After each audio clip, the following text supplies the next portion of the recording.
Foi. A gente está ao vivo. Vamos começar então. Essa aqui é a mesa número 8, sobre Arendt, do 25º Encontro Nacional de Pesquisa na Graduação em Filosofia na USP. A gente vai começar aqui, eu vou começar pela ordem do caderno de resumos mesmo, beleza? Começa então com o Gustavo. Só lembrando que cada apresentador vai ter em média 20 minutos. E é isso. Pode ir, Gustavo. Se quiser compartilhar a tela e tudo mais, fica à vontade. Ok. Vou botar aqui para compartilhar.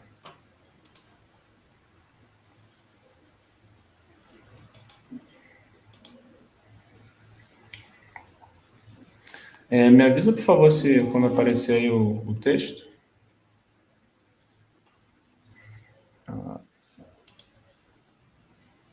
Aqui.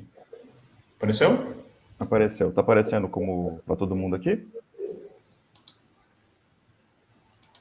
Sim. E tá bom o tamanho? Mas de toda forma eu vou ler. Então vou fazer a exposição do meu texto. Bom, bom dia a todos. Meu nome é Gustavo, eu sou do 7º período do curso de Filosofia aqui da UFSJ, em São João del Rei.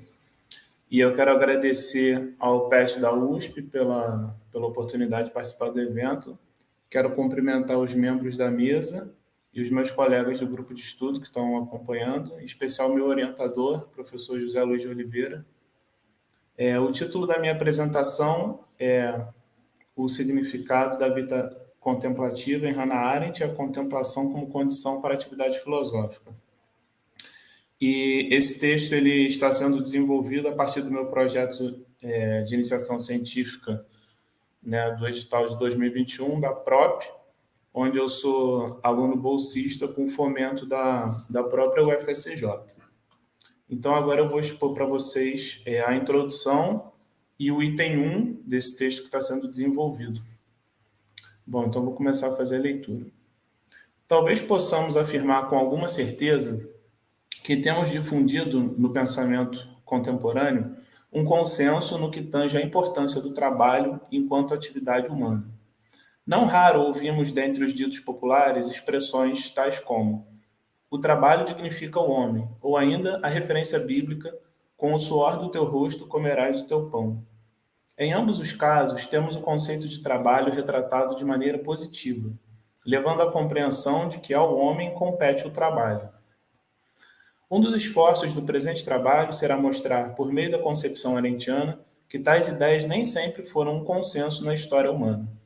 Para tanto, investigaremos, a partir dos aportes históricos filosóficos fornecidos pelas obras de Arendt, como se deu a ressignificação do conceito de trabalho ao longo do tempo e, sobretudo, quais as implicações filosóficas podemos extrair dessa ressignificação. Comecemos por uma parábola atribuída a Pitágoras, que Arendt nos apresenta em sua obra A Vida do Espírito. A vida é como um festival. Assim como alguns vêm ao festival para competir e alguns para exercer os seus negócios, mas os melhores vêm como espectadores, theatai. Assim também na vida, os homens servis saem à caça da fama, doxa, ou do lucro, e os filósofos à caça da verdade. Podemos notar, a partir dessa pequena metáfora, que Arendt, via Pitágoras, nos apresenta dois tipos de pessoas. Esses dois grupos a autora irá chamar respectivamente de atores e espectadores. Como esboçamos em nossa introdução, a concepção atual de trabalho nos levaria a assumir a posição do ator, aquele que atua, que age, como privilegiada em relação ao espectador, aquele que assiste ou contempla. Isto é, o ator seria de alguma forma superior ao espectador. O fato de, nos dias atuais, estabelecermos tal relação hierárquica deve-se às mutações semânticas às quais o termo trabalho foi submetido ao longo da história. Ainda em sua obra A Vida do Espírito, Arendt recorre ao pensamento grego, gênese de nossa cultura ocidental, para elucidar a origem da superioridade que os gregos enxergavam na atividade da contemplação, em contraste com a atividade elaborativa, ou, em termos arendtianos, a superioridade da vida contemplativa em relação à vida activa. Nesse sentido, vejamos o que a autora nos oferece. Parte da resposta grega pode ser atribuída à convicção que todos os pensadores gregos tinham de que a filosofia torna os mortais capazes de habitar a vizinhança das coisas imortais, e assim de adquirir ou alimentar a imortalidade em sua mais alta medida, dentro dos limites da natureza humana. O item 1 é vida ativa versus vida contemplativa, onde vou fazer uma distinção entre esses dois conceitos. O ponto inicial de nossa investigação requer que façamos uma distinção entre os termos vida ativa e vida contemplativa, usados por Arendt. Tratam-se de versões latinas dos termos gregos bios políticos e bios teoréticos, respectivamente. Comecemos pela vida ativa. Em sua obra The Human Condition, Arendt afirma que esse termo em questão é tão antigo quanto nossa tradição do pensamento político. Diz ainda que ele surgiu de dois fatos específicos, a saber, o julgamento de Sócrates e o conflito entre o filósofo e a polis. Ao citar Agostinho, Arendt reforça a origem grega do termo e o define como uma vida dedicada aos assuntos públicos políticos. Tal concepção encontra sua gênese em Aristóteles, que encerrava na ideia de vida ativa ou biopolíticos o tipo de vida levada por todos os homens que dependiam de seus trabalhos manuais para sobreviver. Desse modo, tanto escravos quanto trabalhadores livres e artesãos encontravam-se dentro dos limites da vida ativa. Curiosamente, nem mesmo ao trabalhador dito livre era concedido o direito de participação na vida política. Já no que diz respeito à vida contemplativa, Arendt nos oferece uma perspectiva de como esta era entendida na era medieval. Na era da filosofia cristã, havia a vida contemplativa dos monastérios e das universidades. Mas também o pensamento consolador da divina providência, conjugado à expectativa de uma vida após a morte, quando aquilo que parecera contingente e sem sentido neste mundo se tornaria muito claro, a alma vendo cara a cara ao invés de por espelho, obscuramente, não mais conhecendo só em parte. Aqui, a vida contemplativa é apresentada associada à ideia da possibilidade de se enxergar o todo. Contudo, dentro do contexto da filosofia cristã, isso só seria possível após a morte, quando a alma teria, enfim, acesso à visão da totalidade. Porém, dentro do entendimento arendtiano, que tem suas raízes no pensamento grego, tal concepção da atividade contemplativa tem sua efetivação aqui, no mundo concreto, conforme buscamos mostrar por meio da parábola atribuída a Pitágoras. A melhor posição no espetáculo da vida é aquela ocupada pelos que se dedicam à atividade da contemplação, os espectadores, pois ela possibilita uma visão mais completa do todo, ou, em termos aristotélicos, uma visão do cosmos. Tendo analisado esses dois modos de vida, podemos extrair deles uma conclusão filosófica no tocante ao conceito de liberdade. A vida ativa exige que o homem trabalhe, produza algo dentro da sociedade. Sendo assim, o homem da vida ativa não dispõe do tempo livre a escolher, que é o pré-requisito básico para a vida contemplativa. Ele se vê, então, impossibilitado de participar da vida política. E a razão principal é o fato de, em última análise, ele não ser um homem livre, não ser possuidor de uma liberdade política. A vida contemplativa, por sua vez, é aquela em que o homem não tem necessidade de trabalhar para prover sua subsistência, pois dispõe de servos que se ocupam de tais atividades. Isso faz com que esse homem seja detentor de um tempo livre, escolé, para se dedicar às atividades intelectuais e aos assuntos concernentes ao funcionamento da polis.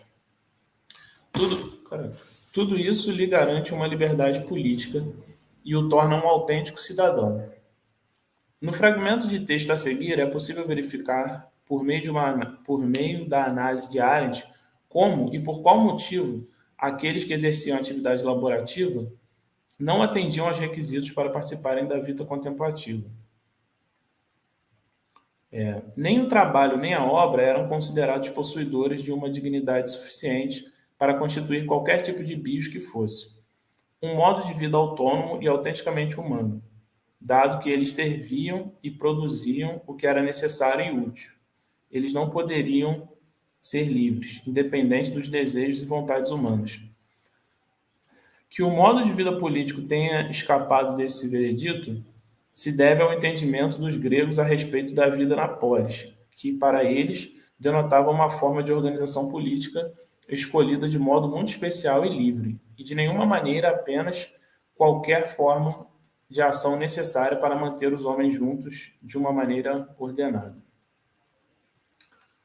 A partir do excerto acima, podemos começar a perceber de maneira mais clara o motivo da valoração da atividade contemplativa entre os gregos. Esta, segundo Arendt, que baseia sua afirmação na Suma Teológica de São Tomás de Aquino, se dava em virtude de uma suposta aproximação do modo de vida dos deuses. Sobre isso, Arendt se expressa da seguinte maneira: a noção grega do divino está intimamente relacionada com a supremacia do theorein, do contemplar, sobre o fazer. Segundo a religião homérica, os deuses não eram transcendentes, seu lar não era um além infinito, mas o céu bronze, sua fortaleza para sempre segura. Assim, os mortais, e sobretudo os filósofos, viam na atividade contemplativa algo de nobre, que se assemelhava à vida levada pelos deuses. No trecho a seguir, podemos verificar como a relação da atividade do pensar, da teoria, foi associada à ideia de Deus até mesmo pela origem etimológica comum, ou seja, durante o curto espaço de tempo em que os mortais podem suportá-la, a atividade de filosofar transforma-os em criaturas semelhantes a deuses, deuses mortais, como diz Cícero. E seguindo essa direção que a etimologia antiga várias vezes derivou a palavra-chave theorein e até mesmo teatron de Theos. Dessa forma, os mortais enxergavam um aspecto divino na atividade contemplativa e, por esse motivo, a consideravam superior. Em nosso entendimento, um dado que coaduna tal compreensão é o fato de os deuses gregos serem próximos aos mortais. Usamos aqui a palavra próximo no sentido de que os deuses homéricos compartilhavam não apenas a forma física, antropomorfismo, mas possuem também um comportamento psicológico muito próximo ao dos mortais. Eles mentem, trapaceiam, praticam sexo, etc. Estão constantemente no plano humano, intervindo nas ações praticadas pelos homens. O que de fato difere os homens dos deuses é o atributo da imortalidade. Tal proximidade permite ao homem grego estabelecer, a partir da divindade, essa relação hierárquica entre as atividades do fazer e do contemplar. Temos na mitologia grega o exemplo de um deus que exerce atividades manuais. Trata-se do deus Hefesto, que é representado pela figura de um homem coxo. Ele é o deus dos trabalhos manuais referentes à metalurgia. Trata-se do único exemplo de um deus que exerce atividades manuais ou trabalho. Daí o motivo de ele ser representado pela figura de alguém que não está em sua plena forma física, uma vez que os gregos prezavam muitíssimo pelo vigor e exuberância do corpo, e o trabalho manual era considerado algo aviltante, tanto física quanto moralmente. Homens e deuses eram semelhantes, ambos do mesmo gênero. Os deuses gregos, como nos dias de Heródoto, tinham a mesma physis que os homens, mas embora fossem antropophyses, do mesmo gênero que os homens, os deuses tinham evidentemente certos privilégios sobre os mortais. Eles eram imortais e levavam uma vida fácil, livre das necessidades da vida mortal. Livres das necessidades da vida mortal, podiam se dedicar à observação, olhando do alto do Olimpo as coisas humanas que, para eles, não eram mais do que um espetáculo a serviço de sua distração. Os assuntos humanos, dirá Arendt, se dão em um ritmo que acaba por inviabilizar sua submissão a um exame minucioso, fazendo com que sejam marcados pela aescolia, operados por juízos provisórios, confiança no hábito e no costume. Aqui podemos suscitar a distinção que Aristóteles faz em sua metafísica a respeito da atividade do empírico, ou esperto, e do sábio. O empírico age por experiência, ou hábito. sem se questionar a respeito das reais causas e motivações de suas ações. O sábio, por sua vez, é aquele que conhece todo o processo, alguém que se dedica exclusivamente à atividade do pensamento, mas que para isso necessita do tempo livre, escolé. Assim, a atividade do pensamento é necessariamente desvinculada da ação prática dos assuntos humanos. Vejamos. De fato, não há em nosso mundo oposição mais clara e mais radical do que a oposição entre pensar e fazer. Os princípios pelos quais agimos e os critérios pelos quais julgamos e conduzimos nossas vidas dependem, em última instância, da vida do espírito. Em suma, dependem do pensamento aparentemente não lucrativo dessas empresas espirituais que não produzem resultados e não nos dotam diretamente com o poder de agir. O trecho acima elucida a importância que a Arendt dá às atividades do espírito, uma vez que elas servem como o que poderíamos entender por um certo embasamento teórico prévio à ação. Tal entendimento é defendido por Platão na Apologia de Sócrates, onde o filósofo nos diz que uma vida sem exame não é digna de ser vivida. Ou, como mencionamos anteriormente, quando Aristóteles defende em sua metafísica a superioridade da teoria em relação à prática, pelo fato de a teoria tratar-se do conhecimento dos universais, ao passo que a prática ocupa-se dos particulares. Claro também fica, por meio da ênfase que a autora dá ao afirmar que o desempenho de tais atividades é aparentemente não lucrativo, isto é, em um primeiro momento, pode não parecer lucrativo dedicar-se às atividades do pensamento ou da reflexão, sobretudo em uma sociedade capitalista.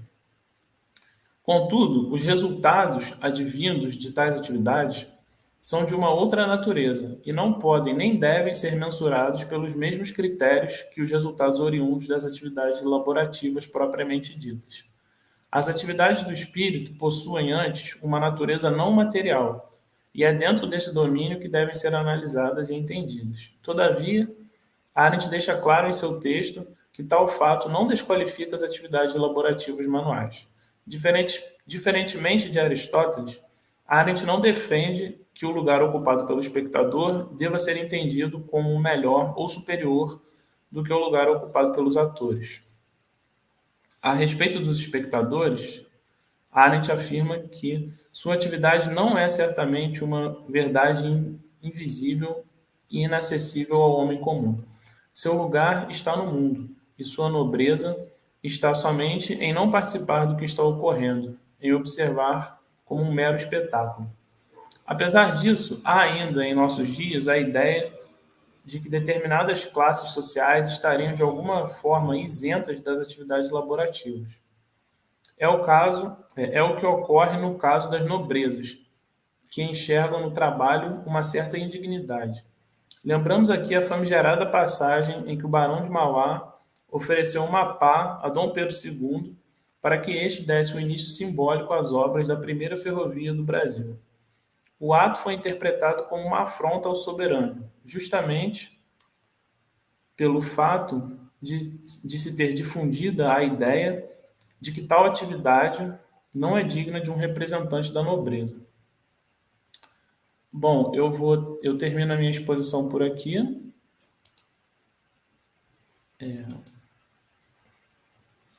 Esse foi a introdução e o item 1 dessa pesquisa que ainda está em andamento.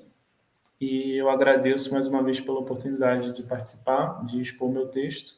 Obrigado. Bom, parabéns aí pela apresentação, muito bacana, muito bem escrito o texto. Eu vou pedir para a gente guardar, de repente, as perguntas para o final. Inclusive, se vocês quiserem perguntar sobre a pesquisa da outra pessoa que está apresentando, está liberado, tranquilo.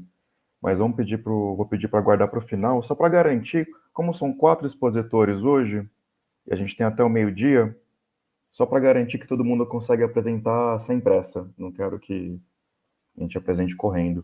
Pode ser? Sim, sem problema. O próximo, então, seria o Jonathan. Isso. Tá dando para me escutar bem? Tá, sim. Tá. Não vai compartilhar nenhuma tela nem nada, né? Não vou não. Beleza. Primeiramente, bom dia a todos, parabenizar pelo evento que está acontecendo, né? Sempre de muito proveito, de muita discussão, isso é muito bom. Eu faço parte do grupo de estudo e pesquisa em Claude Lefort, Hannah Arendt, Norberto Bobbio, da FCJ, sob a coordenação do professor José Luiz de Oliveira. Estou na minha segunda iniciação científica. Nessa iniciação científica, nós buscamos pensar um pouco sobre o aspecto da superfluidade do humano na filosofia política arendtiana. E essa proposta de apresentação aqui hoje, ela segue um dos objetivos, o último objetivo que nós tínhamos nessa iniciação científica, que é justamente pensar os meios de resistência a essa superfluidade do humano que vai aparecendo na filosofia da Arendt, né, e que a gente pode pensar sobre a sua concepção de degradação e conservação da política. Vamos lá. A análise arendtiana do totalitarismo nos permite detectar os aspectos da estrutura organizacional do governo que produzem a corrosão do corpo político, bem como dos meios pelos quais os sujeitos possuem de se manifestarem no cenário público. Enquanto a política propriamente se depreende do caráter singular do discurso e da ação, no que diz respeito à liberdade, a experiência totalitária exercita o seu domínio por meio da força e da violência, expressos nos mecanismos de ideologia e do terror. Evidentemente, não se trata aqui de perdoarmos o que houve ou negar os eventos extremos quando tratamos da compreensão do totalitarismo, mas fazemos referência com Arendt a uma maneira de enfrentar a realidade e de se reconciliar com o mundo, mesmo que nele eventos como os ocorridos possam ser possíveis.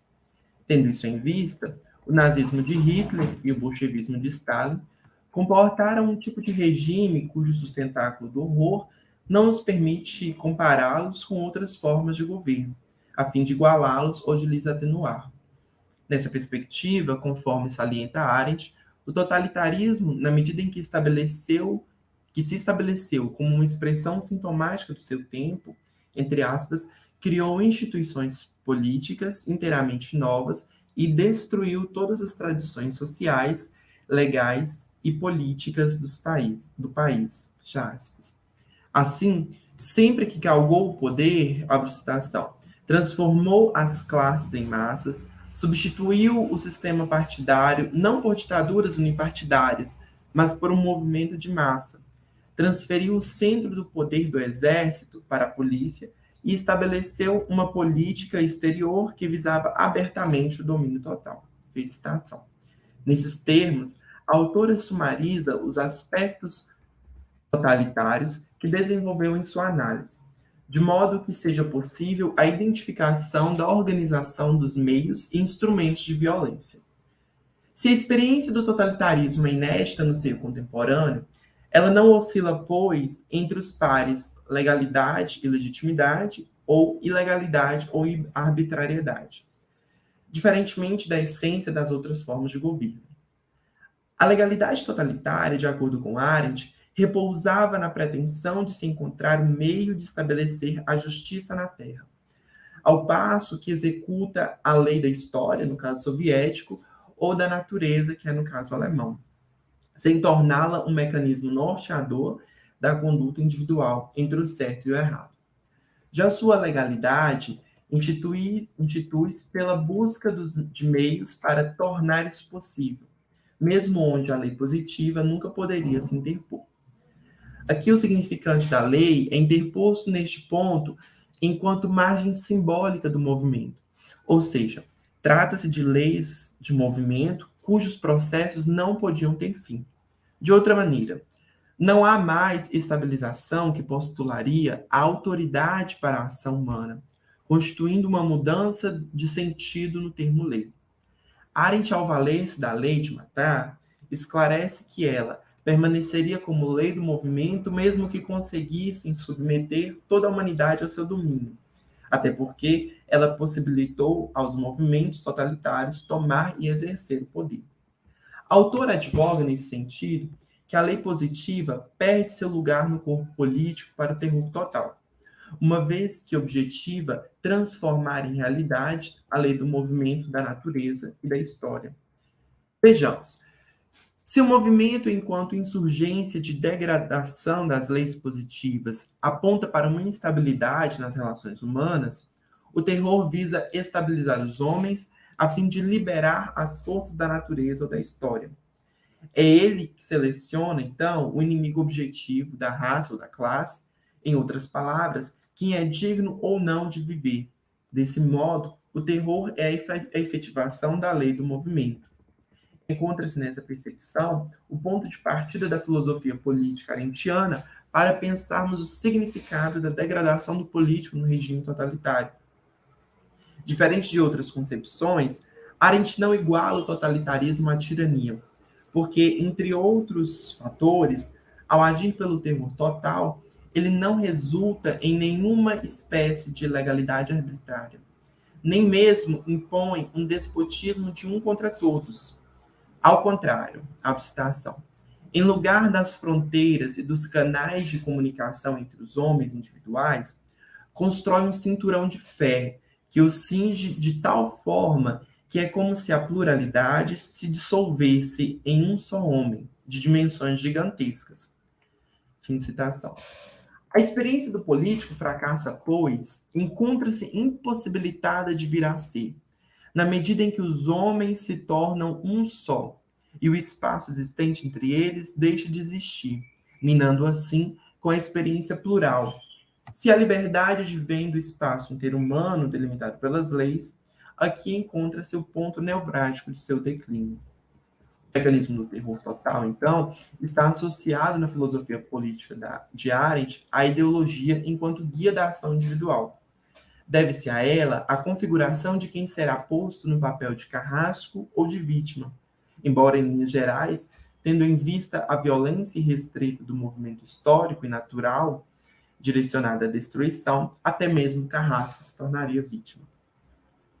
Com base no princípio de ação de cada regime em Montesquieu, a pensadora ressalta que, no âmbito totalitário, a ideologia cumpre o papel de substituir o princípio de ação pela lógica de uma ideia.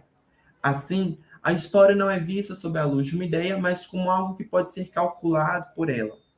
Os governantes totalitários utilizam de suas respectivas ideologias para manipular a realidade, impondo um raciocínio frio e calculado, com coerência lógica que não admite contradição. Arendt explicita, abre citação. Tal como o terror é necessário para que o nascimento de cada ser humano não dê origem a um novo começo, que imponha ao mundo sua voz, também a força autocoercitiva da lógica é mobilizada para que jamais ninguém comece a pensar, e o pensamento, como a mais livre e mais pura das atividades humanas, é exatamente o oposto do processo compulsório da dedução. Fim de citação. A partir de tais observações, a proposta arendtiana é pensar o que nós estamos fazendo, considerando a reconciliação com o mundo, não a negar os eventos, mas a enfrentar a realidade e resistir a ela. Em sua obra A Condição Humana, Arendt investiga as atividades fundamentais no âmbito da vida ativa, a saber, o trabalho, a obra, ou fabricação e a ação. Cada uma delas tem expressa em si a sua condição. A condição humana do trabalho é a própria vida, a da obra é a da mundanidade e da ação é a pluralidade. Tendo em vista o nosso objetivo, de analisar a filosofia política arendtiana em detrimento ao fenômeno da superfluidade humana, detenuemos na atividade especificamente humana da ação, que é a atividade política por natureza. Diante da destruição do espaço público e do seu limite com a vida privada, bem como da tentativa de aniquilar a espontaneidade humana no governo totalitário, Arendt sustentará que para que a ação ocorra é necessária a estada constante entre outros, em um mundo onde é próprio aos homens e mulheres aparecer e demonstrar o seu quem. A mediação do espaço entre os homens, onde é possível a manifestação das suas intenções, é considerada como a teia de relações humanas. Assim, Arendt refere-se à esfera pública, na qual os homens vivem, atuam e promovem a discussão juntos, por serem diferentes e, portanto, plurais. A pensadora destaca, seguindo a etimologia do termo agir, que se pode recorrer ao grego e ao latim. Os dois verbos gregos, arquém, começar, ser o primeiro e finalmente governar, e pratem, atravessar, realizar e acabar, correspondem aos dois verbos latinos agere, pôr em movimento, guiar, e gerere, cujo significado original é conduzir. Assim, notamos uma bipartição entre o começo e a realização. De acordo com essa análise, a função de ordenar e, consequentemente, começar couberam aos governantes. Já a função de executar coube aos súditos. Neste ponto, funda-se o conceito de força, pois para Arendt, a força do iniciador, aqui o governante, está na sua própria iniciativa e nos riscos que é capaz de correr até que ela encontre adesão, entre outros. Entretanto, embora requeira os méritos da realização da ação para si, a execução não é dele, mas sim daqueles que colocaram em prática. Dessa maneira, a autora fundamenta a tese de que o governante monopoliza a força daqueles que executarão a ação, que sem eles coisa alguma teria acontecido. Essa, portanto, é a falácia do homem forte, que é por si mesmo poderoso. O poder, entretanto, corresponde à potencialidade que um grupo possui. Em outros termos, concerne a potencialidade existente no espaço público, que somente se faz presente enquanto temos os indivíduos reunidos e nele fazem uso da ação e do discurso. Nesse sentido, o poder não pode ser mantido, muito menos armazenado, para questões emergenciais. Ele existe enquanto há esfera pública, bem como assegura a permanência desse espaço. Porém, ressalta Arendt, abstração. O poder só é efetivado enquanto a palavra e o ato não se divorciam, quando as palavras não são vazias e os atos não são brutais, quando as palavras não são empregadas para velar intenções, mas para revelar realidades, e os atos não são usados para violar e destruir, mas para criar relações e novas realidades. Citação. Entendemos, portanto, que a ação estritamente política não se vincula à violência, nem à coação, porque enquanto a atitude de um começo em que se estabelece um poder, no sentido arendtiano, deve corresponder à condição humana da pluralidade. Quando a violência tenta substituir o poder, há algo similar ou propriamente à tirania ou até mesmo totalitarismo. A pensadora percebe que a ação, devido ao seu caráter de intangibilidade na teia de relações humanas, tende a frustrar aqueles que buscam resultados sólidos ou que nutrem desconfianças a respeito dos movimentos que a ação possui no mundo dos negócios humanos. Nessa análise, a autora destaca 3 características da frustração causada pela ação: a imprevisibilidade de seus resultados, o anonimato dos agentes e a irreversibilidade dos processos. Nessa perspectiva, a noção de liberdade surge para Arendt como uma espécie, uma capacidade humana que se efetiva quando os homens atuam e discursam juntos na esfera pública. Logo, é por ela que a vida política possui sentido. É o motivo pelo qual os homens convivem politicamente organizados. Embora haja certa desconfiança moderna acerca da associação entre política e liberdade, e até mesmo pelas experiências totalitárias vivenciadas no seio contemporâneo, Arendt compreende que a liberdade é a raison d'être da política. Seu objetivo, razão de ser, bem como o seu domínio de experiência é a ação. Percebemos, portanto, que cabe ao homem ser livre enquanto age, uma vez que agir e ser livre coincidem.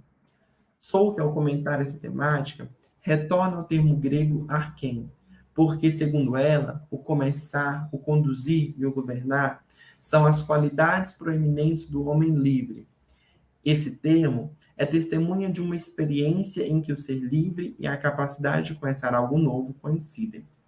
De outra maneira, há uma convergência teórica à medida em que a ação, política por natureza, constitui um novo começo, irrompendo com o esperado. Ser livre é, pois, a possibilidade de iniciar, contrariando assim todo automatismo que possa se alocar na vida humana e na sua realização política. Em consonância com o pensamento de Agostinho, a filósofa compreenderá que agir implica necessariamente começar algo novo, isto é, a partir da ação, o novo sempre pode acontecer em oposição do já esperado, daquilo que é tido como certeza. Desse modo, o novo sempre surge como um milagre. Nisso consiste a fragilidade dos assuntos humanos, pois, ao agir, ele começa algo novo, com fim em si mesmo, cujos resultados não são previsíveis. Logo, é impossível calcular a cadeia de reações que se gera dentro da teia das relações humanas. Pensar a política, depois dos abalos à sua tradição, é, por fim, um desafio que deve ser enfrentado com a construção de um pensamento político baseado na pluralidade humana, ou seja, na possibilidade de que os homens possam estabelecer espaços de diálogo e ações demonstrando suas singularidades. Seguindo o pensamento arendtiano, pode-se construir um mundo plural e atento aos elementos do totalitarismo, que possam tentar surgir em momentos de emergência. Essa foi minha apresentação. Agradeço a todos pela atenção. Muito obrigado, Jonathan, pela apresentação. Muito bacana também.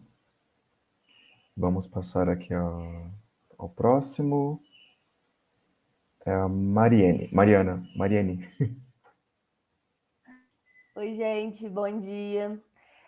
Primeiramente, gostaria de agradecer a equipe de produção, né, do evento, da organização, e cumprimentar também meus colegas de grupo, o Gustavo, o Jonathan, o Matheus também está aqui, e quem está assistindo também, né, eu também sou da UFCJ, também faço parte do grupo de Filosofia Política Contemporânea, que é coordenado pelo nosso orientador, que é o José Luiz de Oliveira. E hoje eu vou apresentar um texto sobre um dos itens da minha pesquisa de iniciação científica, que é a relação entre Vernunft e Verstand, que são termos, né, de origem kantiana, com o fenômeno da banalidade do mal, né, à luz do pensamento arendtiano. Então, não vou explanar, né, vou começar a ler aqui pelo computador mesmo, sem projetar a tela. Bom, vou começar lendo a introdução, bem rápida, e depois já vou pular para os itens, né, que eu planejei ler, são 3 itens. Bom, ao participar do julgamento do oficial nazista Adolf Eichmann, no ano de 1961, em Jerusalém, Hannah Arendt, correspondente da revista New Yorker, tece ponderosas considerações sobre os desdobramentos do caso do agente nazista. Dentro dessa perspectiva, um dos pontos preponderantes que a autora se debruça é o pensamento e a ausência de sua usualidade. Partindo desse contexto, durante a audiência, Arendt se espanta ao defrontar-se com o réu que tivera cometido tamanhas monstruosidades e que, contudo, não demonstrava agressividade e crueldade durante o julgamento. Mediante essa forma branda de encarar as consequências de seus próprios atos, Eichmann demonstrava estar tranquilo e, a todo momento, tentava se defender das acusações que lhe eram direcionadas. À vista disso, a autora começa a se indagar sobre a ausência da razão nas ações de Eichmann para com os judeus. Desse modo, presume que aquele determinado comportamento era causado pela falta de pensar enquanto atividade de buscar o sentido. Ausência essa que o regime nazista, de maneira quase que indireta, instituía. Sendo assim, Arendt lança o termo banalidade do mal ao tratar dessa forma de agir tão cruel e, ao mesmo tempo, tão esvaziada de pensamento. Dentro desse panorama, é oportuno elucidar que, para Arendt, a razão é algo indispensável para o ser humano. Nesse segmento, a autora recorre, em crítica da razão pura, do pensador alemão Immanuel Kant, os termos Vernunft e Verstand, isto é, a razão e o intelecto, a fim de embasar não só a distinção entre ambos termos, mas também evidenciar a supremacia da razão sobre o conhecimento. Partindo desse pressuposto, no qual a autora dispõe do pensamento como substancial ao indivíduo, pode-se afirmar que, apesar do intelecto ser importante, Somente o uso deste pode ser considerado perigoso. Isso se dá uma vez que propicia, dentre outras consequências, o surgimento de regimes totalitários, bem como o nazismo. Por essa óptica, uma correlação deve ser realizada entre os termos de origem kantiana com o fenômeno da banalidade do mal. Pode-se, então, fazer a referida associação a partir da distinção entre razão e o intelecto. Portanto, a banalidade do mal se associa a tais termos, de modo que quando um sujeito somente conhece algo e automaticamente descarta o uso da racionalidade, ele se torna tendencioso à prática do mal banal. Por esse sentido, e em outras palavras, ele está sujeito a não enxergar o mal em suas ações cruéis e nas consequências que estas podem vir a trazer para toda a humanidade. Assim, as trata com determinada naturalidade e as banaliza, bem como o caso do oficial nazista, né, que é o Eichmann. Nesse sentido, em uma situação ligada à realidade, constata-se que o fato de Eichmann não ter realizado o uso da razão, tanto durante suas ações, né, propriamente ditas, quanto nas tentativas de autodefesa e seu julgamento, seu comportamento humano foi visto, né, como uma conduta banal, uma vez que agia com trivialidade perante a toda situação trágica que ele mesmo provocou, né. E aqui eu já parto para o meu primeiro item, né, que é Vernunft. Agora eu vou explanar um pouco sobre os termos do Kant. Então eu começo com Vernunft, que é razão, e vou falar sobre o que a Arendt, a perspectiva dela sobre esses termos kantianos. Tomando como ponto de partida o caso do oficial nazista, e ao considerá-lo como um indivíduo não pensante, Hannah Arendt tece considerações sobre Vernunft, que é o termo de origem kantiana utilizado para designar razão, ou seja, a atividade do pensar. Sendo assim, defende que a razão é substancial ao ser humano, uma vez que é mediante ao seu exercício que ocorre a busca pela verdade e, consequentemente, pelos sentidos. Assim, Arendt faz uma relação entre vitativa e o pensar. Portanto, esse compilado de estudos, que é a vitativa sobre o problema da ação, destaca os modos de vida ativo e contemplativo. Pode-se dizer que ambos conceitos são partes do desdobramento da questão do pensamento, a qual é advinda por meio da análise do julgamento de Eichmann. Dessa maneira, compreende-se o modo de vida ativo como laborioso, além de, especificadamente, esse se dá na esfera pública, ao passo que, quando é feita uma analogia ao modo de vida contemplativo, afirma-se que ele se exprime no deserto e na serenidade. Ao considerar a vida contemplativa, ou seja, a atividade da razão, deve-se ressaltar que Arendt defende esse exercício como indispensável ao ser humano, visto que, mediante a ele, é possível a realização de ligações morais e racionais. Por conseguinte, ao considerar o uso da racionalidade ilimitado, aponta que o ato de refletir deve ser uma ação realizada constantemente pelos homens. Ainda destacando o modo de vida contemplativo, Arendt legitima que se deve estar de acordo de si consigo mesmo.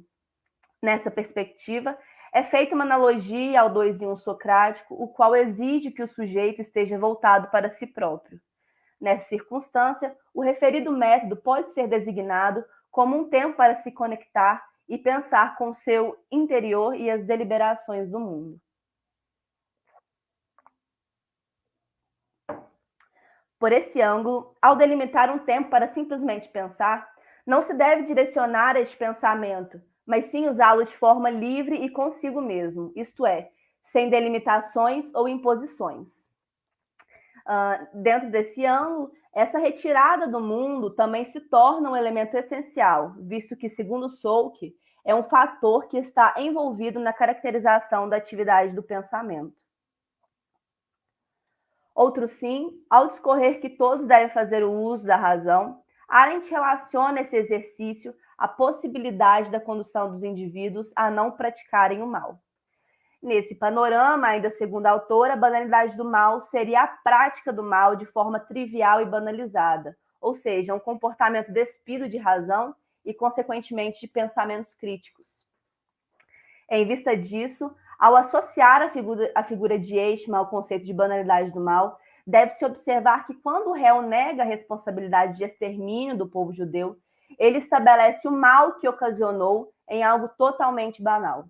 Assim, Eichmann justificava que era apenas sua função dentro do regime nazista, o que, automaticamente, desconfigurava suas ações como concernentes ao mal. Por essa óptica, o indivíduo que não se põe à luz da razão se torna mais suscetível à manipulação, ocorrendo assim a amplificação do advento de regimes totalitaristas. Isso acontece pelo fato de o sujeito não desenvolver pensamentos críticos, os quais advêm mediante o pensar. Depreende-se, portanto, que o não uso da razão impacta diretamente na vida do indivíduo, já que, por meio da falta de informações, da ausência de concepções críticas, as quais dão origem a um posicionamento coerente, um regime totalitário pode ser instaurado. É evidente que esses regimes somente trazem graves consequências às sociedades, uma vez que eles resultam em matanças e reforçam desigualdade social, cultural e racial. Portanto, pode-se inferir que o caso Eichmann é o ponto de partida para diversos desdobramentos tangentes ao pensamento arendt-iano. Assim, é notória a relação que se faz entre o julgamento do réu com os conceitos desenvolvidos por Arendt, bem como a própria banalidade do mal, a qual estamos tratando aqui, além das implicações que envolvem, de maneira mais pontual, a dinâmica do pensamento. Desse modo, o que a autora busca mostrar nas ações do agente nazista são as explicações desse esvaziamento de racionalidade. Bom, agora eu vou ir para o meu segundo ponto, que é Verstanden, que é quando a gente fala sobre o intelecto e o conhecimento. Verstanden, intelecto. Tendo em vista a conspícua relevância do conceito de Vernunft, razão, Arendt versa acerca de Verstanden, intelecto. Vale evocar que ambos conceitos possuem um ponto que estabelece essa distinção, a racionalidade. Conforme a autora, Verstanden é o conhecimento, aquilo que se apreende acerca das coisas do mundo, ou seja, é o intelecto que deseja apreender o que é dado nos sentidos. Dentro desse contexto, e principiando as discussões sobre o conceito de Verstanden, Passos disserta, abre citação. A consequência mais proeminente da união de Hannah Arendt com aqueles que procuravam demonstrar as falácias metafísicas foi a constatação de haver uma inevitável distinção entre a faculdade do pensamento de um lado e a faculdade do conhecimento de outro. Diante de tal consequência, a partir das leituras feitas por ela da crítica da razão pura, Arendt pôde compreender que o intelecto, Verstanden, que Kant identificou como a faculdade do conhecimento, tem como propósito de sua atividade conhecer, ou seja, apreender o que é dado aos sentidos, ao intuito de saciar sua curiosidade e desvendar os mistérios do mundo e assim dotar o homem com o poder de dominá-lo. Partindo dessa inferência, considera-se que o conhecer é algo limitado, uma vez que se refere somente àquilo que o indivíduo pode dominar em seu intelecto. Ainda dentro da questão da limitação, concebe-se o conhecer como algo que busca um telos, de maneira a almejar uma finalidade que se efetiva mediante ao encontro satisfatório do conhecimento buscado. Outro ponto importante que pode ser destacado é que o fato de um indivíduo conhecer, fazer boas apreensões no intelecto e, de modo geral, ser inteligente, não significa necessariamente que este faz o uso da racionalidade. Assim, em outras palavras, nada adianta possuir conhecimentos e compreensões se estes não se aplicam de forma precisa, que é mediante a luz da racionalidade, como ela defende. Infere-se, então, com os desdobramentos do pensar e conhecer, que a irreflexão é um ponto inquietante para Arendt. Assim, a aplicação do conhecimento, este ausente de razão, pode tornar uma pessoa cruel. Nesse caso, a ausência do pensar se vale como algo nocivo, uma vez que é a própria razão que direciona o indivíduo para processos reflexivos. Além disso, o indivíduo pode apreender um objeto em seu intelecto, mas não analisá-lo à luz da razão, ou seja, não refletir sobre ele. Salienta-se, portanto, que o conhecer, por ser julgado como limitado, permite que o indivíduo, de uma certa forma, se mantenha em sua zona de conforto, além de possibilitar que ele não saia de sua rotina e de seu ciclo vital, uma vez que não reflete e não pensa para além da esfera de seu cotidiano. Essa restrição que o intelecto impõe, segundo Arendt, ela deve ser abandonada com o uso da razão. Em suma, pode-se dizer que o conhecimento, apesar de ocupar um lugar de importância, não se basta. Afinal, o conhecer sem o uso da razão pode ser algo danoso e irreversível, como o próprio caso de Eichmann. A referida ausência de pensamento custou inúmeras mortes durante o nazismo, uma vez que a irreflexão pôde possibilitar o surgimento de regimes totalitários. Agora eu vou para o meu último item, que é a relação mais propriamente dita, de fato, né, entre o fenômeno da banalidade do mal e a correlação com Vernunft e Verstanden. E tem esse nome, né, o terceiro item, fenômeno da banalidade do mal e a correlação com os dois termos. Tendo como embasamento os conceitos de Vernunft e Verstanden bem estabelecidos, cabe discorrer, então, a correlação existente entre estes com o fenômeno da banalidade do mal. Nesse sentido, deve-se ressaltar, segundo Arendt, que a banalidade do mal foi identificada no julgamento de Adolf Eichmann, quando a autora, ao assistir à audiência, observou alguns traços notórios do agente nazista. Dentro dessa perspectiva, é válido retomar pontos cruciais do contexto em que Arendt estava inserida. Eichmann estava sendo julgado por ter cometido ações cruéis para com os judeus durante a Alemanha nazista, e desse modo era acusado de ser responsável pela deportação de judeus para campos de extermínio, crimes de guerra e dentre outras acusações. À vista disso, ao perceber que Eichmann, mesmo tendo cometido ações desumanas e drásticas, se comportava de maneira branda e comedida, como alguém que não era responsável pelos referidos acontecimentos, né, deixou Arendt aturdida, pois o fato de o réu lidar com as próprias ações consideradas cruéis de modo banal e adentrando as linhas da trivialidade foi algo que deixou ela...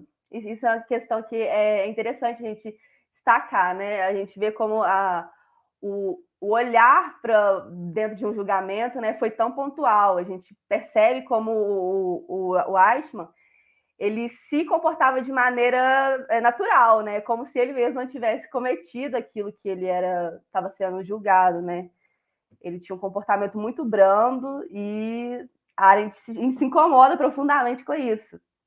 E, voltando ao texto, esse certo espanto por parte da autora se concretiza pelo fato de que quando Arendt se depara com o réu que tivera cometido atos tão monstruosos como Eichmann, o natural de se esperar era um agente demoníaco com convicções ideológicas marcantes. Em contrapartida ao esperado, se deparou com uma figura que banalizava o mal que cometeu, como se fosse algo perfeitamente natural e verossímil.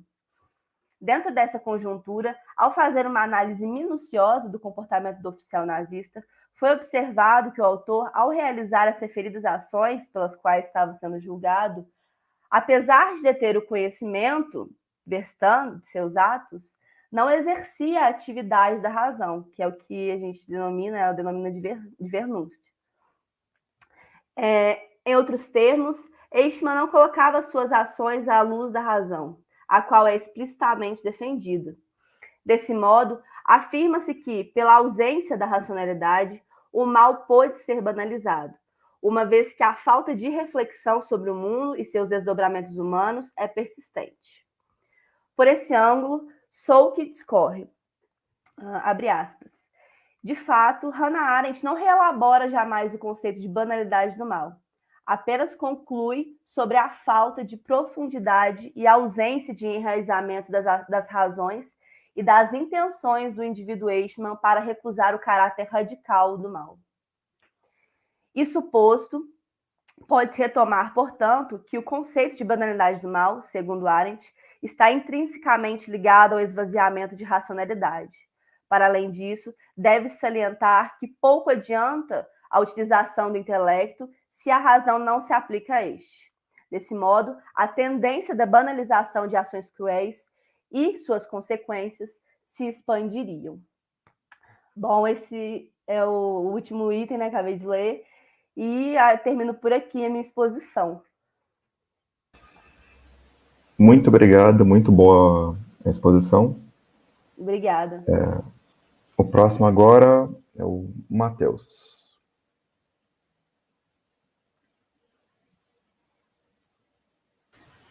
Alô, consegue me ouvir? Conseguimos. Bom dia a todo mundo. Eu sou graduando em Filosofia na Universidade de São Paulo. Sou orientando da Adriana de Carvalho Novaes. O Adriana Carvalho Novaes, que é pós-doutorando no Departamento de Pesquisa Arendt, e faço parte do grupo de pesquisa de Arendt, experiência viva na PUC de São Paulo. Bom, meu tema vai ser sobre a condição pré-política grega, né? Uma análise da Hannah Arendt e questões que envolvem a política. O que eu pretendo introduzir aqui são alguns tópicos relevantes da condição humana para abordar brevemente esse tema proposto, que é acerca da política, como estava dizendo. Esse tema é muito vasto na obra de Hannah Arendt, né? Vimos aqui na mesa, né? Tocamos esse assunto várias vezes. Então, eu não vou desenvolver por completo. Meu recorte será especificamente sobre a formação da condição pré-política grega e explicar um pouco por que ela ser tão importante para proteger as relações humanas, né, da sua própria condição de fragilidade. O Jonathan, né, chegou a tocar nesse ponto, então acho que pode ter uma relação aqui que você pode ouvir. Né. Primeiramente, a descrição da experiência política em Hannah Arendt depende de um fator de convivência mútua, ou seja, das relações dos homens, e aqui eu falo homens como humanidade, porque a Hannah Arendt utiliza, né? Digo, das relações dos homens enquanto estão uns com os outros, né? Essa convivência mútua, que quando estão juntos, os homens não podem escapar da imprevisibilidade, da irreversibilidade de suas ações uns com os outros. Segundo Hannah Arendt, as circunstâncias se estabelecem porque os homens jamais podem garantir hoje quem serão amanhã, como também estão impossibilitados de preverem as consequências de um ato ou uma comunidade de iguais, né? Uma vez que todos são igualmente diferentes. Esse fato, né, de cada um nunca ter sido antes e nunca ser novamente, ser igualmente diferentes, né? Cada homem é único, então. Né? Dessa maneira, todos são como vetores que estão em direções distintas. Né? Muitas das vezes, não há alinhamento dos objetivos de suas ações com os processos desencadeados pelas suas próprias ações, que tem a ver com cada história, né, particular. Cada homem está perdido na história, mas não porque os fatos não se encontram com a sua própria representação do que se tem do mundo, mas porque são incapazes de pensá-la ao mesmo tempo que agem. Assim, não há pensamento que consegue acompanhar o decorrer das transformações, não há ações pensadas premeditadamente, que estão em total conformidade com os acontecimentos, uma vez que até os pequenos desvios, eles conseguem, mesmo considerados insignificantes, eles podem radicalmente mudar o curso da história. A respeito dessa própria possibilidade de prever as ações, como observado na tragédia de Édipo, né? Como a gente está aqui falando, eu estou falando da condição pré-política grega, no Édipo, a desgraça dos mortais é serem cegos, né, ao próprio daimon, pois ele só transparece e é visível para os outros. Isso confunde, né, na tomada das ações, faz que ela seja, enfim, acaba tendo efeitos trágicos, né, como na tragédia. Apesar do problema da tragédia ser a identidade, ela que é muito importante, porque a interferência do curso da história humana se dá quando os homens aparecem uns aos outros, como realmente são, apesar de serem cegos para si mesmos. Esse aparecer que não pode ser desvisto, como no fim do trágico do da peça do Édipo, né, que em um estado de horror cega a si mesmo, né, uma tentativa frustrante, né, de reverter aquele quadro, acontece no plano político também, né, e se estabelece de modo irreversível, onde as ações se propagam em processos infinitos. Como diz Arendt, o processo de um único ato pode prolongar-se literalmente até os fins dos tempos, até que a própria humanidade tenha chegado ao próprio fim. E será esse desencadeamento que vai dar o fator trágico para as relações humanas, pois a ação se perde do autor e se consolida na história de maneira irreversível.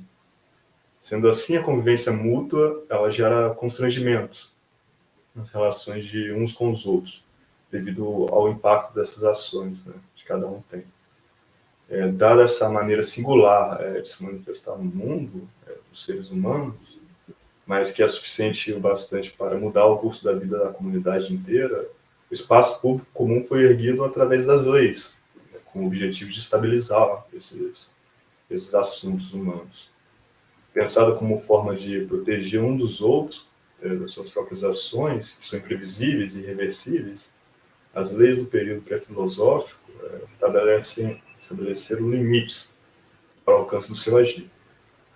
O objetivo aqui não é aniquilar a ação, mas colocar possíveis fronteiras nos seus processos e, ao mesmo tempo, possibilitar uma continuidade de forma livre, sem pôr em risco as comunidades humanas. Nesse sentido, só é possível viver livre em comunidade, se houver a lei para proteger cada um de seus habitantes das instáveis circunstâncias, movimentos e ações dos homens. Simbolicamente, as leis são apresentadas por Arendt como os grandes muros que são posicionados para separar a comunidade do que está no seu interior, do seu exterior. Né? Esse grande obstáculo o separa tanto das outras comunidades ou estados vizinhos, como também de todo o restante que não pertence ao domínio não humano, que não pertence ao domínio humano, até então conhecido ou desconhecido. Assim, são garantidas a solidez da comunidade e a perpetuação desse fluxo, de maneira que rege a experiência política dentro de limites. Dessa forma, seus muros fariam os feitos humanos permanecerem dentro de gerações, que são fundamentais para a condução dos empreendimentos humanos, pois os homens são limitados entre o nascimento e a morte, e trata-se de uma necessidade de assegurar a realidade e a existência do mundo comum para as próximas gerações, pois até mesmo a própria condição de natalidade põe em risco o próprio espaço do convívio.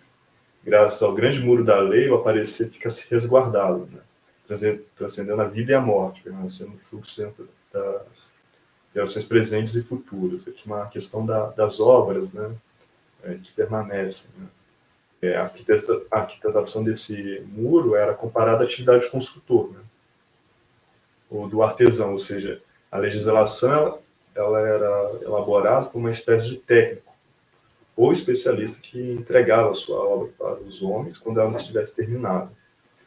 Por isso mesmo, quem redigia as leis não era o político, mas alguém que não tinha relação com a vida pública, e poderia ser até mesmo um estrangeiro, pois esse não participava da vida ateniense. O que é importante nesse ponto é que as leis eram pensadas como obras para serem recebidas pelos recém-chegados e durar por gerações. A tarefa do legislador é fabricar um espaço que possibilite as ações dos homens e que, ao mesmo tempo, resguarde seus direitos de aparecerem. No interior das muralhas, o âmbito criado pelos homens e que não foi dado pela ordem da natureza, né, são impedidos os assuntos humanos, que podem ser propriamente chamados de nomo. Diferente de tudo que está além do mundo humano e seus muros, esse é o espaço que os homens construíram para si mesmos. E que, como diz a Arnaud, é a única esfera da existência na qual eles próprios, os homens, e não a natureza, Deus ou a morte, podem ser poderosos. Logo, a experiência política é assegurada pelas leis, que torna possível a permanência da vida humana, mesmo diante dos colapsos. Crises existentes ou qualquer outro fator previsível pode ameaçá-lo, além de fatores que estão além mesmo de suas próprias fronteiras. Essa direção diante do grande poder das ações humanas e sua dispersividade pelo mundo, o aparecer só se tornou minimamente seguro diante do espaço político, que o assegurou depois, né? Assim poderia resguardar o direito de aparecer e, ao mesmo tempo, remediar os desastres eminentes na sua própria comunidade, que poderiam ser causados por suas próprias ações. E assim, dessa forma, não se extinguiu a ação, mas buscaram formas de balanceá-la dentro do curso da história, sem despotencializá-la totalmente. É como se foi um pouco amordaçada, né, para que ela fosse possível de aparecer, né, a todos.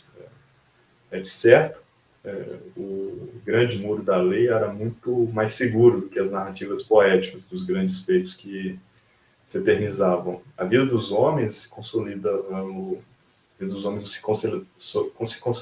no espaço, comum em tudo que ocorresse dentro desses muros da polis, não perecia nem perdia diante de todos que podiam ver e ser vistos, né? Não era necessário um modelo homérico para que os homens se orientassem. Todo diante de um dos outros podiam deixar sua marca, fazer sua própria história, assim como a história da polis. Como bem diz Arendt, onde quer que vá, será uma polis, né?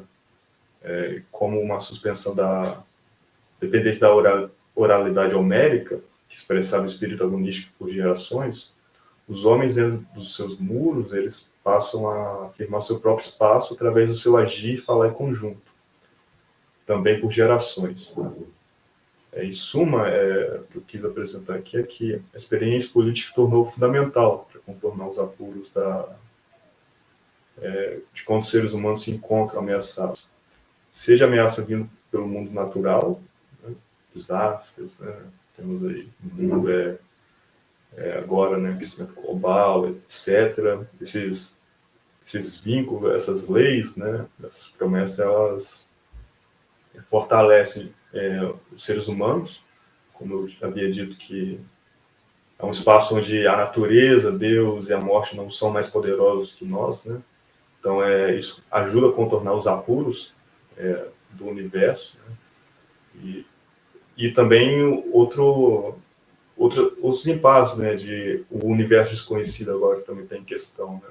Então, todos esses fatores, as leis protegeriam as relações humanas, né, de possíveis desastres, né, que poderiam afetar essa comunidade. E é isso por hoje. Obrigado, Matheus, pela apresentação. Bom, agora vamos abrir os comentários, as perguntas.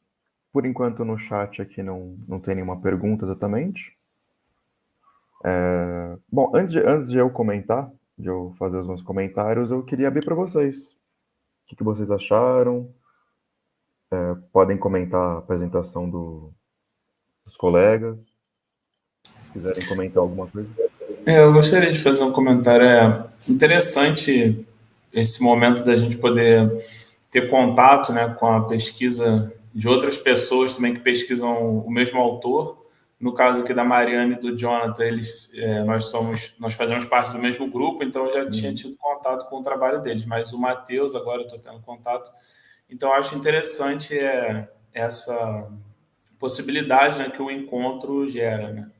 Ainda mais sendo de forma online, tem as suas limitações, porém, né, tem também esse outro aspecto. Então, é interessante. Sempre bom estar participando. É a segunda vez que eu estou participando do encontro e é sempre interessante e enriquecedor. Obrigado. E também ver por uma outra perspectiva, né, do que a gente está acostumado a pesquisar e a ver no grupo de estudos.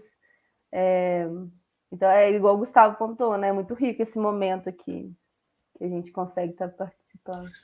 Porque são várias facetas da Arendt aqui no caso, né? E cada um vai vendo uma abordagem diferente, que no fim das contas é a mesma autora, só que você vai vendo por ângulos diferentes. Então, isso é bem legal. Sim. E até em determinados pontos até se complementam, né? As perspectivas, né, que a gente vai vendo assim separadamente. É bem bacana. A Arendt é uma autora que ela fala sobre, como muitos filósofos, ela fala sobre muita coisa. A gente acaba ficando muito focado em uma partezinha, uma obra, muitas vezes, é muito comum. Eu, por exemplo, estudo Spinoza. Eu fico só na ética. A parte política eu vejo muito pouco. Então é bacana ver outras perspectivas do autor. As coisas se complementam de uma maneira bem interessante, assim.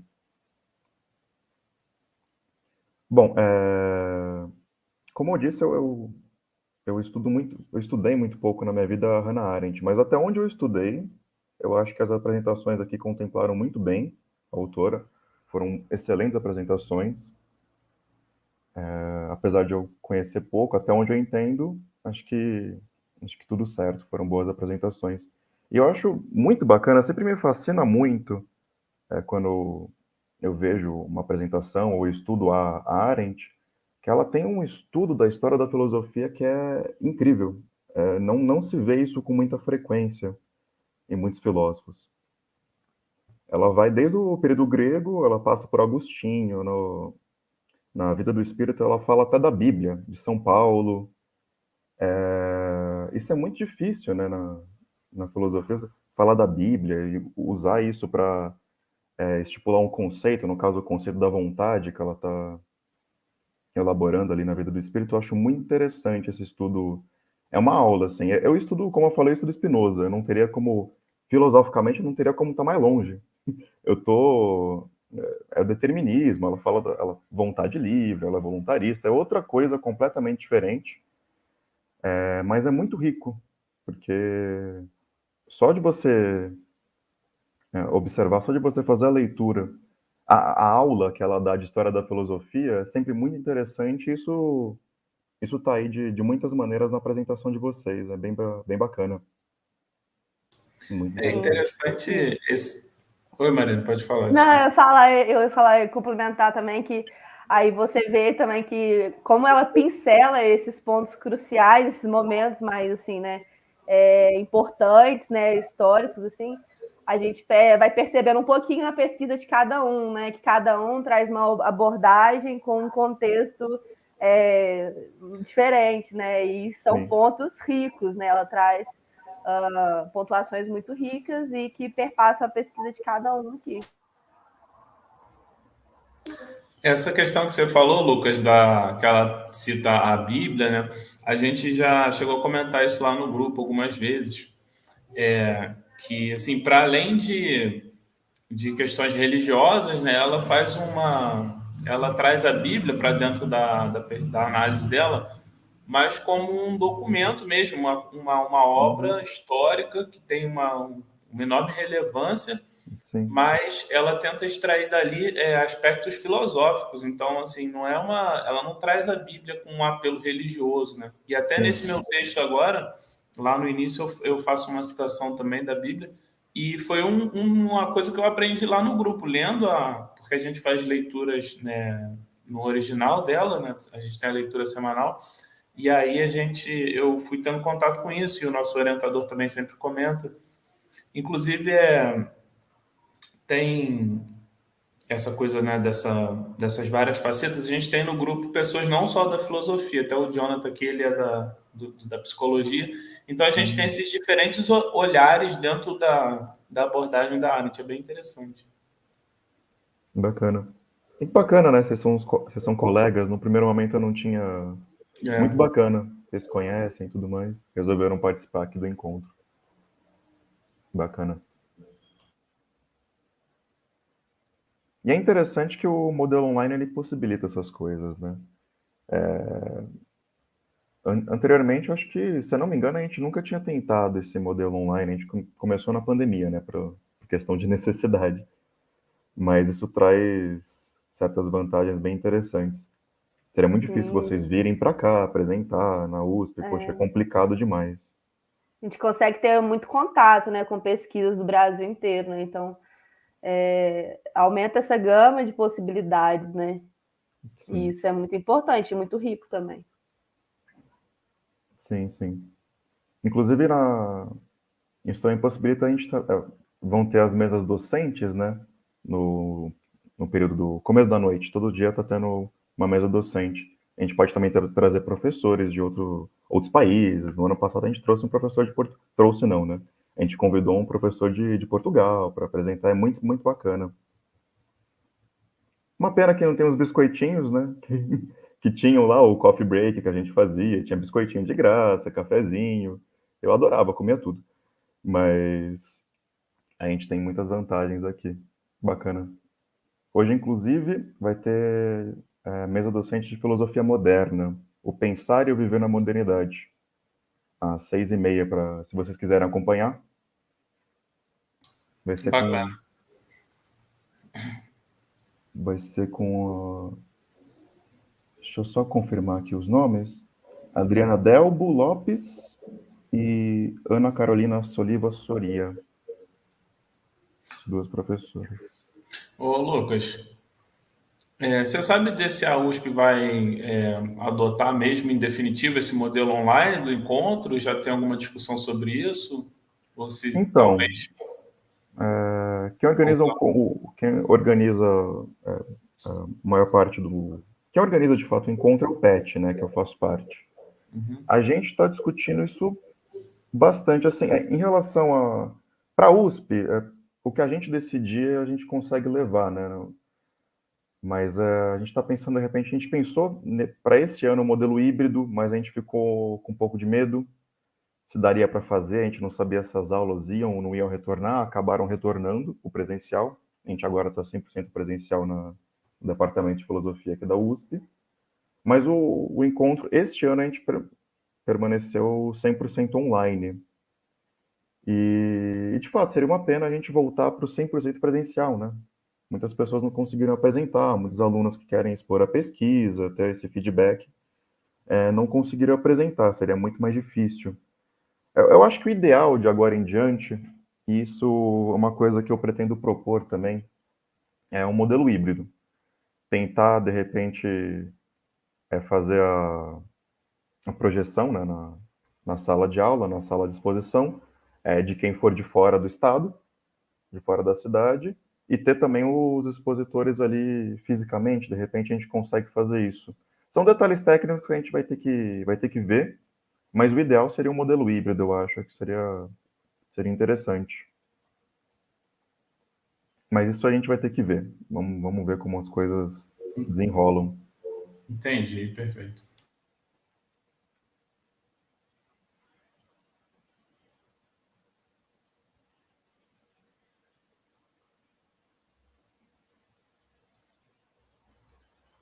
Bom, mais algum comentário, uma pergunta?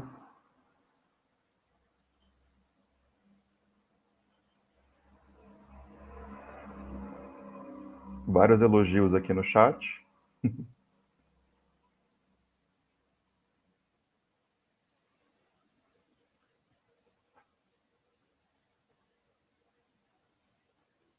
Bom, gente, vamos encerrando por aqui, então. Tranquilo? Vamos sim. Obrigado mais uma vez. Agradeço ao PET. Obrigado por ter mediado aqui a mesa. Parabenizar também os outros membros, Mariane, Lucas e Jonathan. Bom, Matheus, desculpa. Mariane, Mariane, Jonathan e Matheus. Isso. Também queria agradecer a organização, agradecer a todo mundo que assistiu e parabenizar os colegas aí da mesa. Parabéns a todos também. Foi uma manhã, acho, muito produtiva, de muitas ideias, de muitos vieses da filosofia política arentiana. Não só política, né? Porque o Gustavo, ele vai aí numa via um pouco mais da vida do espírito da Arendt, então, que é interessante, né? Porque ela não faz essa separação muito clara, às vezes as coisas se tem um limiar muito próximo. Então foi muito bom, agradecer a organização. Como sempre, muito feliz por ter participado. Agradeço a vocês também a apresentação, né? Foi muito bom estar aqui. Bom, então é isso, gente. Obrigado mais uma vez por todos, pela participação e até. Tchau, tchau. Bom dia. Tchau, tchau.